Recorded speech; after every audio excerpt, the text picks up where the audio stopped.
miss so much about this band and this scene when it's over.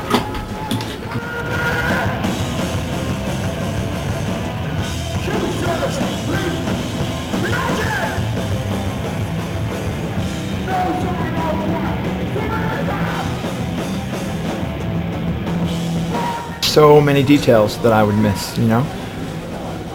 It's such a long list. Like, I would miss everything about it. I would just miss the spontaneity of it and the craziness of it and the sense of having friends all over the world and all these different strange places that you never would have thought you'd even go to when you were 12 years old, you know? And now I have people that I consider my brothers all over the planet, you know, in Japan and Australia and the United Kingdom, everywhere.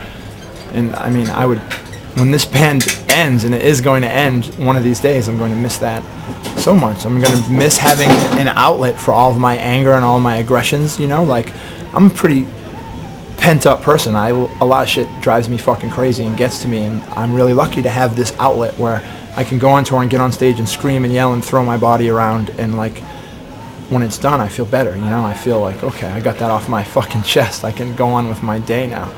Like, this is going to end. I'm not going to have that anymore. You know, I don't know what I'm going to do when I'm so frustrated with life or so frustrated with my failures, and I won't be able to just, like, get on stage and fucking rock the hell out for 30 days straight.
There's so much I'm going to miss. I'm going to miss being a part of a family of guys that get into a van and have to survive together, you know?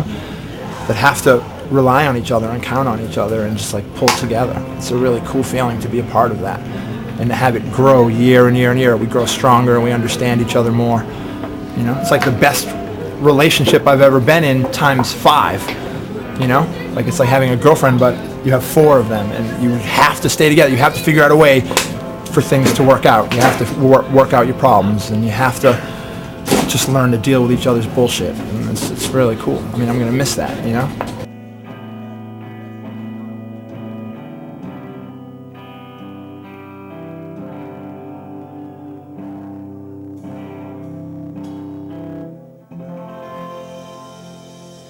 Thank you guys so much. We're Bane.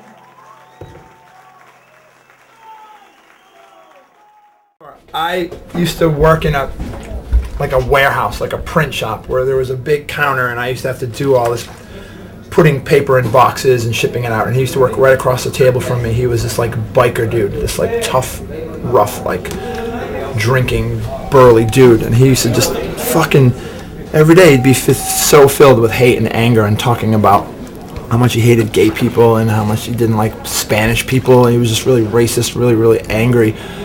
And, like, I used to have to work, you know, and we had to work as close as you and I are standing for 8 hours, so I couldn't be, like, fighting with him all the time, you know, and I had to find a way to exist with him.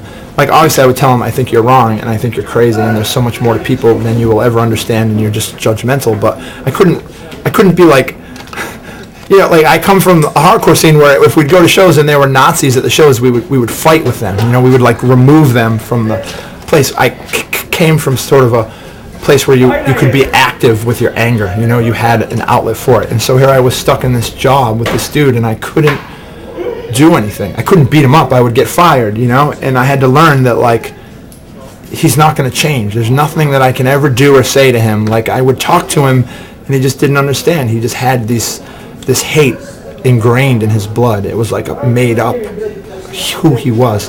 And I imagined that his father was that way, and his father before that. So I just wrote this song to sort of give myself strength to just be like, you know what, the best way to win this war against him is to just not let him get to you, you know, to just walk away every day and just be so happy inside that I didn't turn out that way, you know, that I understand human beings on a deeper level than him, and I'm not so filled with hate and distrust and this feeling that, like, the world is a crazy evil place if you're not some fucking white privileged American, you know. And so I just wrote that song, like, to be like, I don't have to fight him. I don't have to beat him up, you know. In a perfect world, maybe I would be able to just, like, take him out back and shoot him like a dog, but you can't do it. So what can I do? I would just smile and be like, whatever you say, dude. Like, whatever gets you through the day. He was just filled with hatred, and it drove me crazy that I couldn't do anything about it, you know. So I just wrote that song. Give myself some peace of mind, I guess.